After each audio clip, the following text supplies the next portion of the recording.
right, we're going to talk a little bit about turkey calls.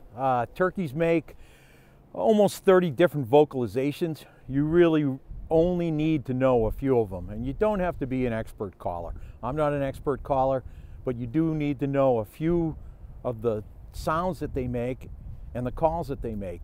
So let's talk about the three basic calls. The first one would be box calls. They're basically friction calls. There's a lid on a box. It's a sounding box. So one of the basic calls is a yelp. That's a hen call making that, a hen turkey. A cluck. You're putting the lid, touching it to the side of the box and just lifting it real quick.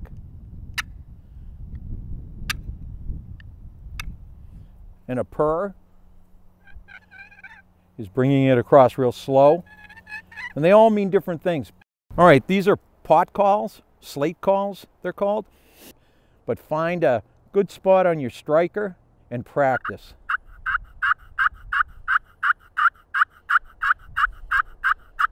Good yelp right there. Nice cluck.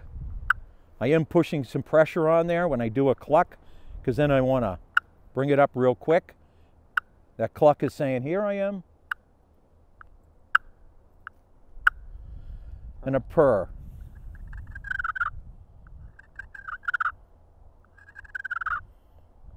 And you're holding it like you would hold a pencil. You're basically putting it on the pot call or the slate call, and then you're giving a little bit of an angle there. And again, you're not going to do a lot of pressure. This is basically just dragging across there real light. Now I want to do like just a circular motion. It's almost an oval. And then I want to pick up my pace with it.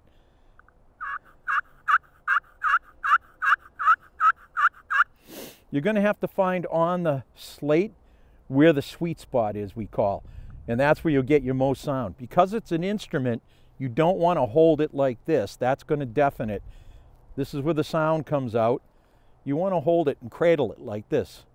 It's almost like a musical instrument, so you don't want to deafen the sound or change the sound. All right, the last call we're going to talk about. We're going to talk about mouth calls, diaphragm calls. It's basically some rubber that's stretched between some latex, and this is going to make the sounds. There are lots and lots of different types. And eventually you'll work up to some like this that have a V cut in it and different types of splits. The most important thing is that you get a good seal in your mouth. You're putting it up in the top dome of your mouth. That's where it should sit. Then it should seal all the way around here so you're not losing any air. When I call on those, I'm using my tongue to adjust the amount of air that I puff out, but you have to have a good seal or it won't make the sound by going over the reeds, and that's the important thing. So if I put this in, it goes up to the top of my mouth. Now my tongue is used to huff the air over it, and I adjust the tone.